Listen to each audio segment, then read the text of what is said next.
जय हिंद दोस्तों, हम देख रहे हैं यूपीएससी प्रीवियस ईयर के पेपर की सीरीज और इसमें मैंने 2 वीडियो बना दिए हैं। नहीं देखे हैं, एंड में स्क्रीन पर वीडियो आ जाएंगे, देख लीजिएगा, है ना।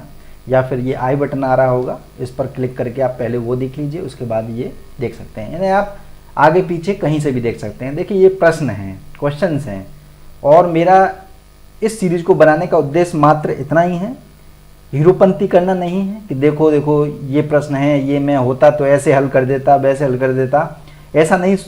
बस केवल आपको परिचित कराना है यूपीएससी के। क्योंकि देखिए, यूपीएससी के प्रश्न आने के बाद तो दुनिया हीरो बन जाती है, लेकिन वहाँ पर बैठ करके जो हल करना होता है वो अलग मायने रखता है। तो मेरा उद्देश्य केवल आपको प्रश्नों को नज़रिया दिखाना है, क्यों पूछे जा रहे हैं प्रश्न, वो जिससे आपकी जो तैयारी भटकी हुई है उनको एकाग्र किया जा सके। तो ये तीसरा वीडियो है, चलिए स्टार्ट करते हैं। वीडियो को लाइक और शेयर जरूर करते जाइएगा, है ना, जब लास्ट में जाएं तो।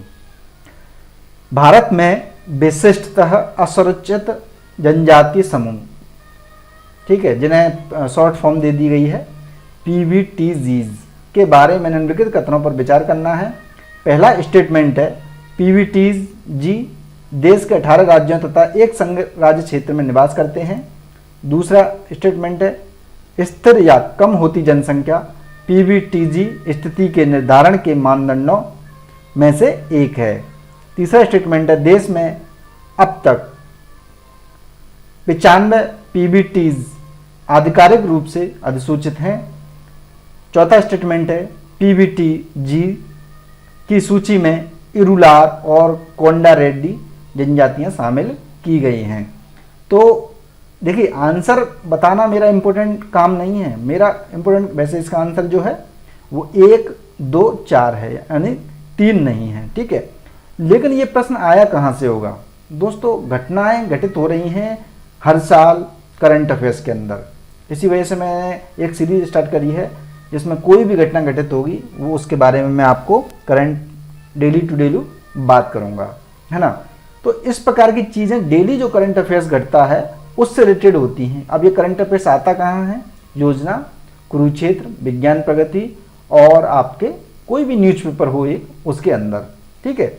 इन पर हमें बहुत बेहतर तरीके से फोकस करना होगा, वहीं से डायरेक्ट ये चीज़ें उठा के रख दी जाती हैं, ठीक है। ग्रामीण क्षेत्र से संबंधित या फिर इंडस्ट्री से संबंधित या किसी भी क्षेत्र से संबंधित हर साल योजना में एक एक टॉपिक आता है। उन टॉपिक से हर साल प्रश्न बनते हैं दोस्तों, लेकिन नहीं देखते हैं लोग, क्या किया जाए। अब वो भटकते रहते हैं इधर उधर, लोग सीरीज पर सीरीज चला रहे होते हैं, भटकते रहते हैं, क्या किया जाए। सॉरी।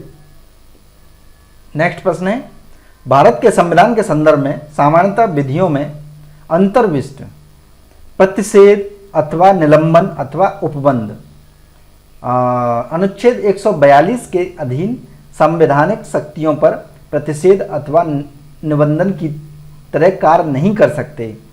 निम्नलिखित में से कौन सा एक इसका अर्थ हो सकता है? तो इसका आंसर जो है वो है आपका, भारत का उच्चतम न्यायालय अपनी शक्तियों के प्रयोग में संसद द्वारा निर्मित विधियों से बाध्य नहीं होता, ठीक है। 142 से संबंधित चीज चली थी 2018-19 में, तो इस वजह से प्रश्न पूछ लिया गया। अब आप सोचें कि 142 से पूछ ली गई तो 143 भी याद करना पड़ेगा या सारे याद करने पड़ेंगे? दोस्तों नहीं, सभी याद नहीं करने होते हैं। महत्वपूर्ण ये है कि 50 तक आपको रटे हुए होने चाहिए, ठीक है। मूल अधिकार, मौलिक कर्तव्य, ठीक है, ये सारी चीज़ें रटी होनी चाहिए। बाकी के कुछ बीच बीच में जो करंट अफेयर्स में जो भी अनुच्छेद आ जाएं वो उनके बारे में आपको पढ़ लेना चाहिए, ठीक है। इसी वजह से मैं एक सीरीज चला रहा हूँ जिससे करंट अफेयर्स आपका छूटे ना। नेक्स्ट देख लेते हैं, भारत के किसी राज्य की विधानसभा के संदर्भ में निम्नलिखित कथनों पर विचार कीजिए। विधानसभा के संबंध में है ये। वर्ष के प्रथम सत्र के प्रारंभ में राज्यपाल सदन के सदस्यों के लिए रूढ़िगत संबोधन करता है, यानी कि परंपरागत संबोधन या रूढ़िगत संबोधन। परंपरागत जो चीज़ें होती हैं उसे रूढ़िगत भी बोल दिया जाता है, करता है दोनों सदनों के लिए प्रथम सत्र के प्रारंभ में। दूसरा स्टेटमेंट है, जब किसी विशिष्ट विषय पर राज्य विधानमंडल के पास कोई नियम नहीं होता तो उस विषय पर वह लोकसभा के नियम का पालन करता है। स्टेटमेंट कौन सा सही है? पहला सही है, ठीक है, दूसरा इसमें गलत है। तो ये क्या है, राज्य विधानमंडल से संबंधित कोई भी चीज़ होती रहती हैं अक्सर, तो उस टाइम पर राज्यपाल से संबंधित चीज़ें पढ़ लेनी चाहिए, विधानसभा के बारे में पढ़ लेनी चाहिए। अब ये नहीं कि आप बुक उठा के बैठें और पढ़ के उसे ख़त्म कर दें, उसके बाद उसे देखें ही ना कभी, ऐसे पढ़ना नहीं होता यूपीएससी में। यूपीएससी में होता है आज क्या करंट अफेयर्स में चला हुआ है उसे देखते हुए हिस्ट्री, ज्योग्राफी, पॉलिटी सभी सब्जेक्ट्स आपको आज ही देखने पड़ेंगे, यानी जो टॉपिक चले हुए हैं, तब जाके चीज़ समझ में आएगी। नोट्स बनाने पड़ेंगे आपको अच्छे से। निम्नलिखित कथनों पर विचार कीजिए। भ्रष्टाचार के विरुद्ध संयुक्त राष्ट्र कन्वेंशन UNCAC का भूमि, समुद्र, वायु मार्ग से प्रवासियों की तस्करी के विरुद्ध एक प्रोटोकॉल होता है। दूसरा स्टेटमेंट है UNCAC अब तक का सबसे पहला विधित बाध्यकारी सार्वभौमिक भ्रष्टाचार निरोधी लिखित है।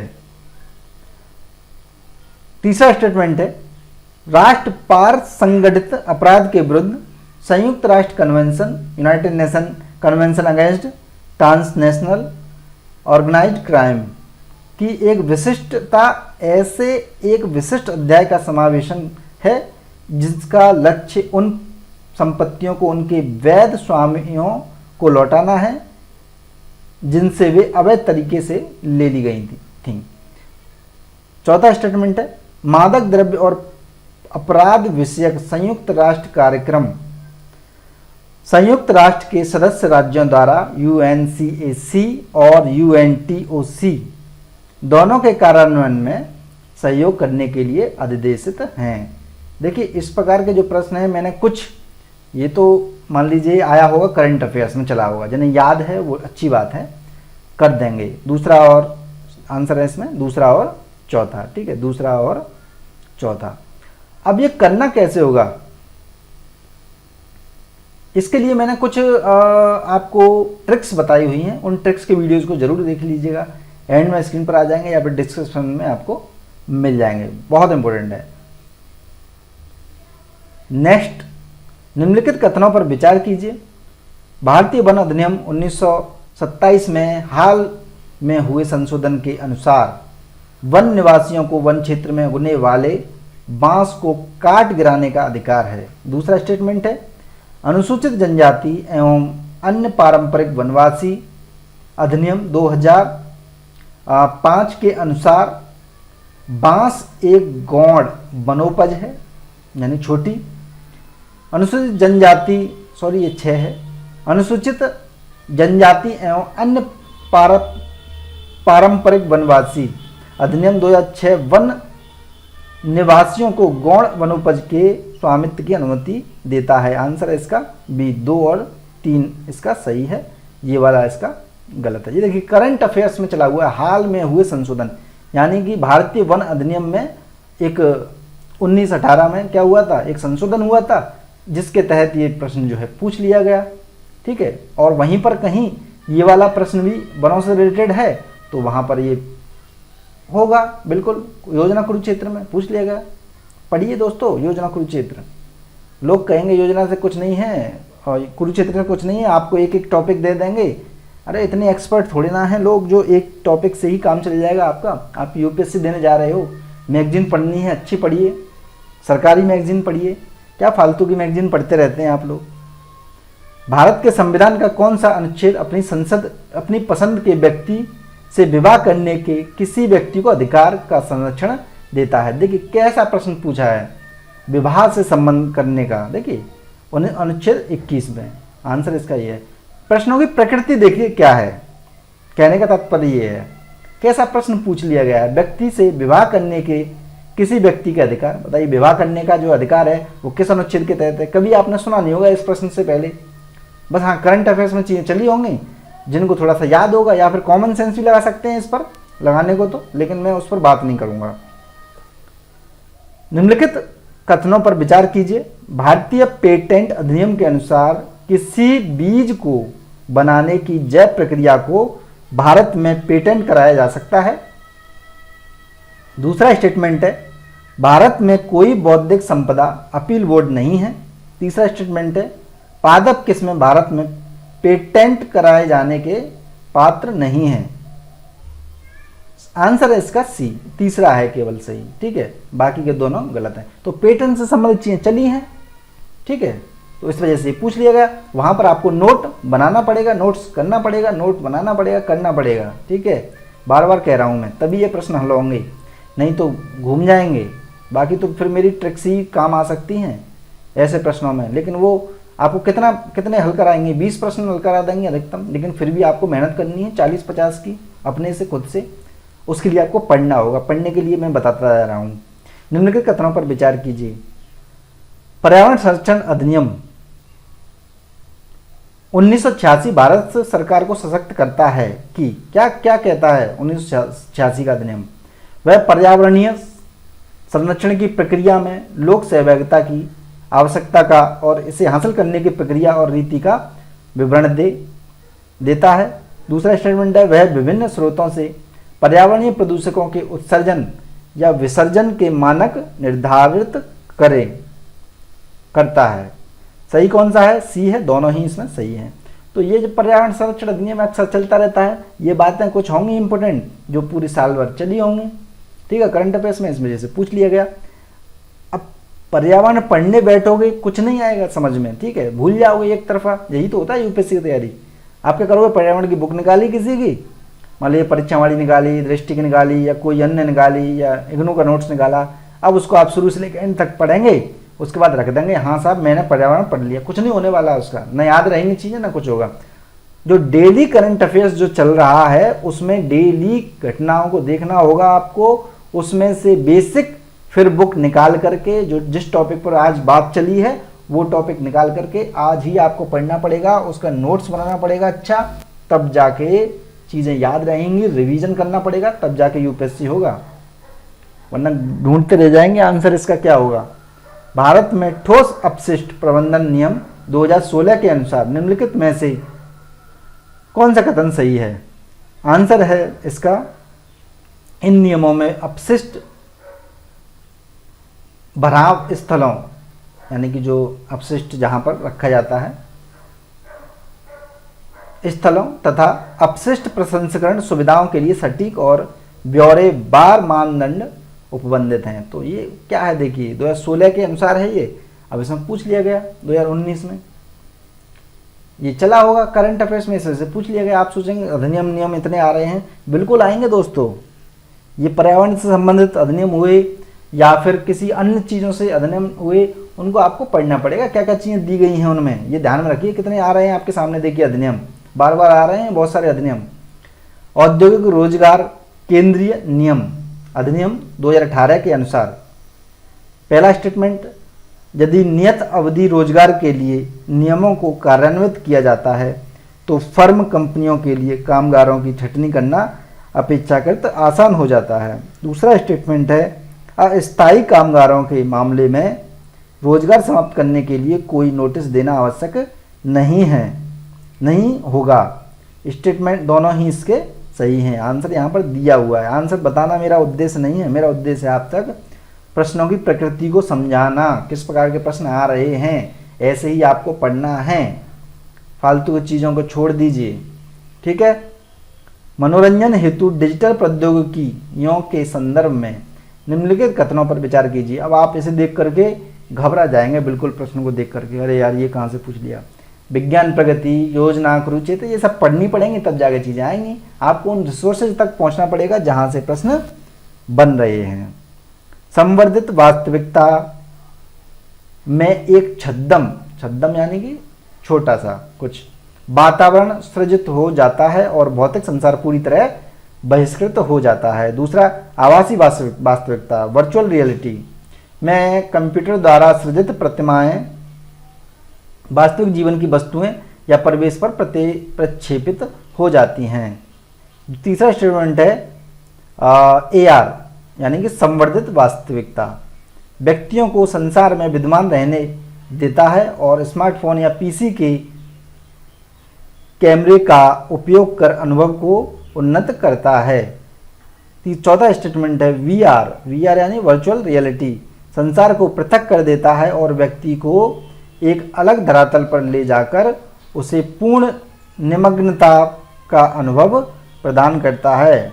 आंसर है इसका बी, तीसरा और चौथा।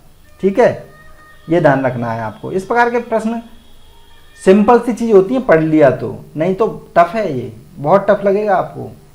ठीक है, आपको रिसोर्सेज तक पहुंचना है ना, रिसोर्सेज मैं बता रहा हूँ आपको, बार बार उन चीज़ों को पढ़िए। शब्द डेनिसोवन कभी कभी समाचार पत्रों में किस संदर्भ में आता है? अब समाचार पत्रों में आता है तो यानी ये कहने का तात्पर्य ये ना भी लिखते यहाँ पर समाचार पत्र, तब भी आप क्या कर सकते थे, इसका आंसर देना पड़ता, लेकिन उन्होंने लिख दिया है समाचार माध्यमों से ही पहुंचता है आप पर। समाचार माध्यम यानी कि वो कोई भी हो सकता है, न्यूज़पेपर हो सकता है, टीवी हो सकता है, समाचार के जरिए पहुंचा है। ठीक है, और ये सरकारी समाचार के जरिए ही पहुंचा होगा, ये ध्यान में रखना है आपको। बी, एक आदि मानव जाति है, स्पीसीज है, उस समय रहा होगा, ये आया होगा और दे दिया उन्होंने।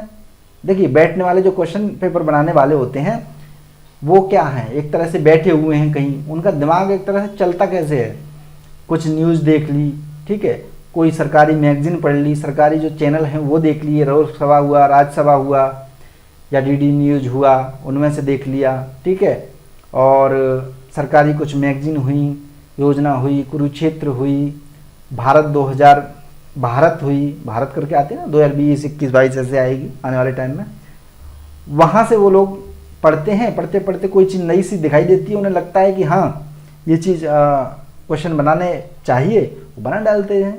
ठीक है, विज्ञान में हुए अभिनव विकास के संदर्भ में निम्नलिखित में से कौन सा कथन सही नहीं है? आंसर एक इसका सही नहीं है, बाकी के ये सभी सही हैं, तो सहियों को पढ़ लेते हैं। प्रयोगशालाओं में कृत्रिम प्रकार्यात्मक डीएनए के हिस्से रचे जा सकते हैं, प्रयोगशालाओं में बिल्कुल बनाए जा सकते हैं। किसी जंतु कोशिकाओं के निकाले गए डीएनए के किसी हिस्से को जीवित कोशिका से बाहर प्रयोगशाला में प्रतिकृत कराया जा सकता है, बिल्कुल कराया जा सकता है। पाद और यानी कि पादप और जंतुओं से निकाली गई कोशिकाओं में प्रयोगशाला की पेट्री डिश में कोशिका विभाजन कराया जा सकता है, बिल्कुल कराया जा सकता है। ठीक है, तो ये डीएनए से संबंधित कुछ चीज़ें क्या हुई होंगी, बिल्कुल आई होंगी। अब ऐसे थोड़ी ना डीएनए पढ़ने बैठ रहे हैं, कुछ लोग आपको पढ़ाएंगे, क्या पढ़ाएंगे, बायोलॉजी पढ़ाएंगे, तो बायोलॉजी में जाने क्या क्या हड्डी वड्डी यानी क्या क्या पढ़ा देंगे, 206 प्रकार की हड्डियाँ पढ़ा देंगे आपको, रीढ़ की हड्डी, ये वो, ध्यान, मतलब कुछ भी बेकार की फालतू का कचरा मात्र है वो बस। ठीक है, वो आपको नेचुरली आप एनसीईआरटी वगैरह कुछ देखेंगे, उससे थोड़ा सा पढ़ लीजिए, और बाकी का जो करंट अफेयर्स में जो चीज़ें चल रही हैं उन पर फोकस करिए, नहीं तो फालतू में आपकी कोई भी चीज़ याद नहीं रहेगी, आपको नहीं याद रह सकती है। ठीक है, वही 15-20 प्रश्न बनेंगे बस यूपीएससी के। डिजिटल हस्ताक्षर से संबंधित, अब डिजिटल हस्ताक्षर से संबंधित चल रहा है तो आ गया, एक ऐसा इलेक्ट्रॉनिक अभिलेख है जो इसे जारी करने वाले प्रमाणन प्राधिकारी की पहचान करता है। दूसरा स्टेटमेंट है, इंटरनेट पर सूचना या सर्वर पर पहुंच के लिए किसी व्यक्ति की पहचान के प्रमाण के रूप में प्रयुक्त होता है। इलेक्ट्रॉनिक दस्तावेज पर हस्ताक्षर करने की एक इलेक्ट्रॉनिक पद्धति है और सुनिश्चित करता है कि मूल अंश अपरिवर्तित है। आंसर इसके तीनों ही सही हैं। तो प्रश्नों की प्रकृति देखिए बस। नेक्स्ट प्रश्न है, परिच्छेद प्रौद्योगिकी के संदर्भ में परिधेय उपकरण द्वारा निम्नलिखित में से कौन सा कार्य निष्पादित किया जा सकता है? पहला स्टेटमेंट है, किसी व्यक्ति का अवस्थापन लोकेशन निर्धारण किया जा सकता है टेक्नोलॉजी से, वियरेबल जो टेक्नोलॉजी थी उसके द्वारा। किसी व्यक्ति का निद्रा मॉनिटर किया जा सकता है, या फिर श्रवण दोषयुक्त व्यक्ति की सहायता की जा सकती है। तो आंसर इसका तीनों की ही सही है। अब ये टेक्नोलॉजी आपको कहाँ मिलेगी? ये टेक्नोलॉजी आपको मिलेगी कहाँ पर? किसी बेसिक बुक में थोड़े ना मिलेगी, ये आया होगा किस में? करंट अफेयर्स में जुड़ा हुआ होगा, उससे रिलेटेड आ गया। अब बताइए कहाँ से आप पढ़ेंगे? करंट अफेयर्स पर फोकस करिए, 101% करंट अफेयर्स पर करिए फोकस। कुछ नहीं रखा किताबों के अंदर, किताबें केवल क्या होती हैं? बेसिक, यानी कि वो पढ़ना जरूरी है लेकिन उनसे प्रश्न नहीं आएंगे, प्रश्न तो आपके करंट अफेयर्स से ही बनेंगे। तो दोस्तों इस वीडियो को आपको लाइक करना है, शेयर करना है, पुराने वीडियोस देख लीजिए, स्क्रीन पर आ चुके हैं। जय हिंद, जय भारत। और ये सारे प्रश्न आपको डिस्क्रिप्शन या फिर कमेंट बॉक्स में आपको लिंक इनका मिल जाएगा, वहाँ से जाके आप इन्हें अच्छे से और पढ़िए, उनके नोट्स बनाइए, इन्हीं के इनसे जुड़े हुए कोई भी करंट अफेयर्स में अब वर्तमान में भी आता है तब भी आप उसे हल करने का प्रयास करिए। जय हिंद, जय भारत, धन्यवाद।